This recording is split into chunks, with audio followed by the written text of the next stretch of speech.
அப்பேற்பட்ட நெருப்பிலே நான் பெண்ணாக உருவான காரணத்தினால் அந்த மகா அதை எழுதினார். பச்சினத்துல எது அழகா இருக்கும்? காக்கா நல்லா இருக்கும். ஆமாடா, அம்மாசிக்கு வாய மூடு, சோறு வச்சா ஓடிடும். ஏய் பாரு அந்த பிள்ளைய, பச்சை கிளி மாதிரி இருக்காடா, இந்த கம்மி வச்சு போய்க்க தெரியாத குத்தி எறிகிறானா அப்படின்னு சொல்றாங்க இல்லையா? ஆமா, அந்த மாதிரி பச்சை கிளி மாதிரி உண்டானாங்களாம் அந்த அம்மா. ஆமா ஆமா, நீங்க பொண்ணுருவி. ஆமா, அதனாலே அந்த பொண்ணு எல்லாம் உருகி பெண்ணாக பிறந்தபடியினால் எனக்கு பொன்னுருவி என்று பெயர் சூட்டினார். நல்ல பேர் தான். ஆனா எங்க அப்பா அம்மாவுக்கு நான் பொண்ணா பிறந்தேன். எப்படி இருக்கீங்க? எந்த நிலைமையில இருக்கேன் தெரியுமா? தெரியுமாடா? அப்ப தீரு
சதிகார தெய்வமே, இந்த பாவியாகிய நான் ஏனம்மா பெண்ணாக பிறந்தேன் அம்மா. நான் பெண்ணாக பிறந்த பாவி இப்படி மண்ணாக பிறக்கப்படாதா? நான் பெண்ணாக பிறந்ததே ஒரு மரம் செடி புல் பூண்டு தாவர வர்க்கங்களாக பிறந்திருந்தால் எனக்கு இப்பேற்பட்ட மனவேதனை நேராதடி அம்மா. நான் பெண்ணாக பிறந்து யாது சுகத்தை அடைந்தேன்.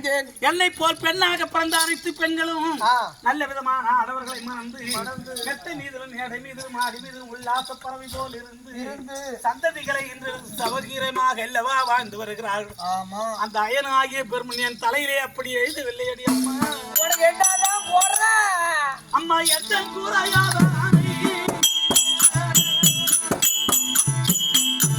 இப்போ என்ன சொல்லு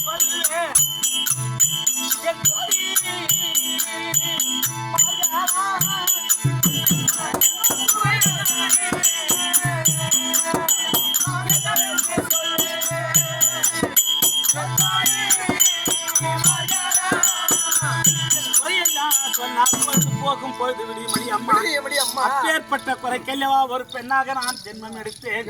ஒரு பெண்ணாக பிறக்க வேண்டும் என்றால் ஒரு கோடி பாவத்தை செய்ததுதான் இந்த நரக சண்டால பூமியிலே ஒரு பெண்ணாக பிறப்பார் என்ற சாஸ்திரம். அப்படி ஒரு கோடி பாவம் செய்து நான் பெண்ணாக பிறந்தேனா 2 கோடி பாவத்தை செய்தவள் தான் என்ன மாதிரி புருஷன் இல்லாத தனிமரமாக வாழ்வாள் என்ற சாஸ்திரம். 3 கோடி பாவத்தை செய்தவள் தான் பிள்ளை இல்லாத மலடி என்று பெயர் எடுப்பார்கள். 4 கோடி பாவத்தை செய்தவள் தான் வயதுக்கு வராத மோடி என்று அல்லவா பெயர் எடுப்பார்கள். அப்படி எத்தனை கோடி பாவம் செய்து நான் பெண்ணாக பிறந்தேன். அந்த பாவி செய்த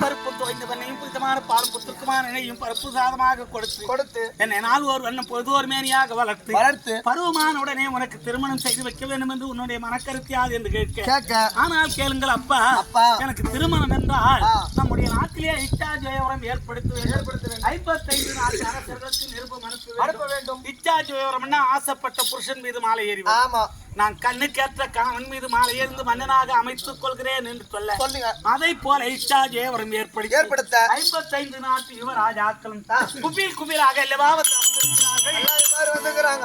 அப்படி நான் ஜெயவர பந்தலிலே மாலை எடுத்து நான் சுத்தி வரும் நேரம் வரும்போது என் கண்ணை சேர்ந்த ஆண் மகன் ஒருவரும் எனக்கு புலனாகவில்லை. அப்புறம் உலகத்துல பொம்பளைங்களுக்கு என்ன முக்கியம்? நேரம் இரவு 2 மணி. ஒரு செல்லை கேது காட்டுங்களா?